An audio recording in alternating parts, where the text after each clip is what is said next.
Hello everyone, you are welcome. Today we shall discuss about an interesting lesson that is known to be the address.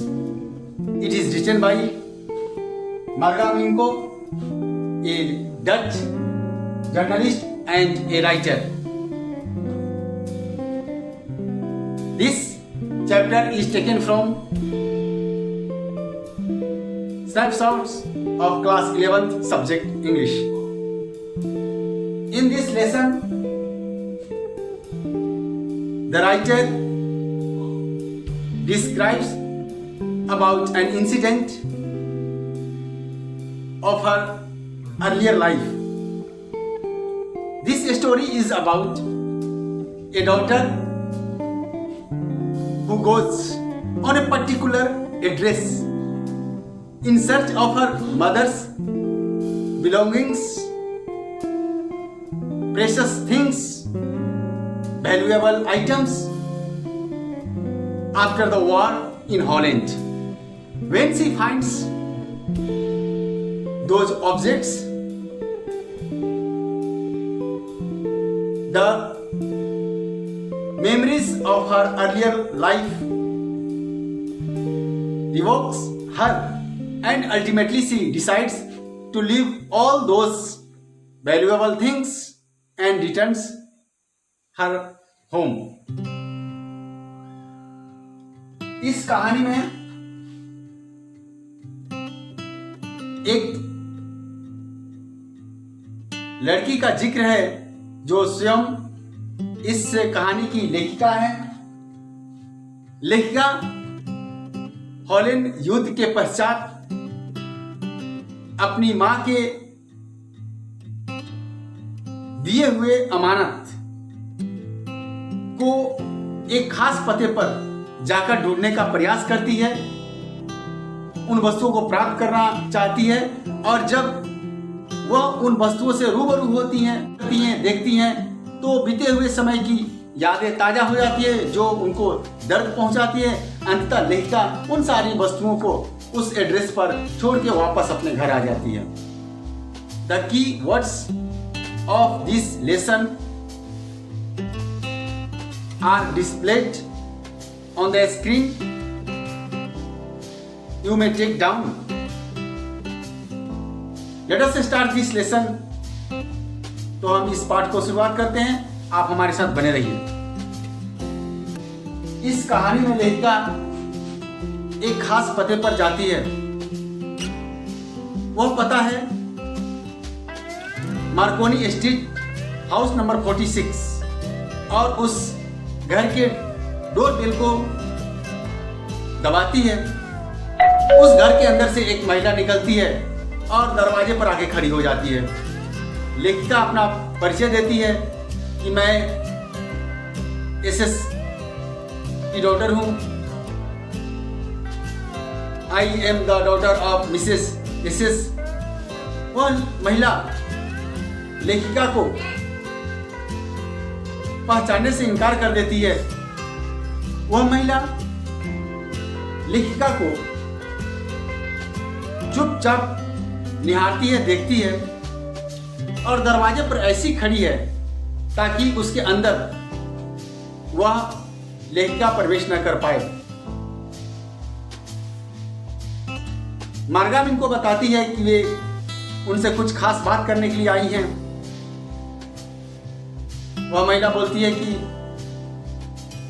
It is not convenient to her to talk at this time, see you again.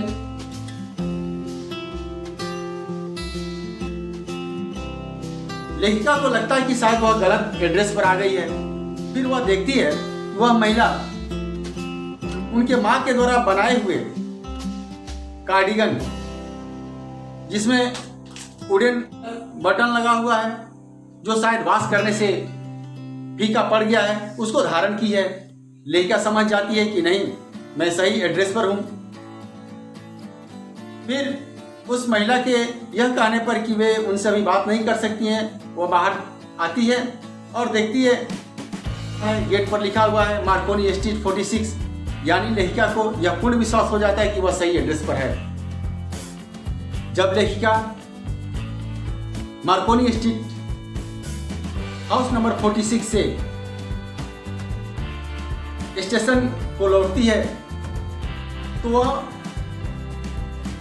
उन सारी बातों को याद करती है कि जब Holland में युद्ध हुआ था तो युद्ध के फर्स्ट हाफ में जब उनके घर से कीमती सामानें गायब होने लगी, दिखाई नहीं देने लगी, तो वह अपने माँ से पूछी कि माँ, हमारे घर की कीमती सामानें दिखाई नहीं दे रही है। तो उसकी माँ ने उस महिला के बारे में बताया था कि यह महिला युद्ध के दौरान हमारे घर के कीमती सामानों को अपने यहाँ ले जाकर संजो कर रखेगी, सुरक्षित रखेगी। और जब भी वह महिला लेखिका के घर आती थी, कुछ न कुछ सामान लेके जाती थी। एक बार वह महिला भरे सूटकेस में सामान लेके जा रही थी। उसका बैग ब्रॉड था। लेखिका उस समय छोटी थी और लेखिका अपनी माँ से पूछी कि यह महिला कौन है। उसने बोला कि यही वह महिला है जो हम लोग घर के सामान को अपने घर लेके जाती है सुरक्षित रखने हेतु। सरसरी निगाह से लेखिका ने उस महिला को देखा था। उसी समय लेखिका के माँ ने लेखिका को मार्कोनी स्ट्रीट हाउस नंबर 46 का एड्रेस दिया था जिस पर वह महिला रहा करती है। वह इन सारी बातों को सोचते हुए घर वापस आ जाती है। अब मार्गा मिंगो दूसरी बार उस खास पते पर जाने का प्रयास करती है और जब वह इस बार उस पते पर जाती है तो उस घर में एक 15 वर्ष की लड़की है जो बाहर निकल के आती है और बोलती है कि अभी माँ घर पर नहीं है, आप कुछ देर वेट कर सकती हैं। और लेखिका कुछ देर वेट करती है और वह लिविंग रूम में बैठी हुई उन सारी वस्तुओं को जब देखती है जो उसने बचपन में देखा था तो उसकी यादें ताज़ा हो जाती है। कैसे सारी वस्तुएं अस्त व्यस्त उस रूम में पड़ी हुई है। उसने देखा कि सिल्वर की सारी कटलरी की चीज़ें उस रूम में दिखाई दे रही थी। When the writer of this story sees those cutlery that are made of silver, she reminds her memories of her real life। वह कटलरी की उन सारी चीज़ों को जब देखती है तो बचपन की यादें ताज़ा हो जाती है, उसे दर्द पहुंचाने लगती है। अंततः अल्टीमेटली लेखिका उन सारी चीज़ों को वहीं छोड़ देने का प्रयास करती है और फिर वापस स्टेशन आके अपने घर के लिए रवाना हो जाती है। It is end of this chapter. Thanks for watching.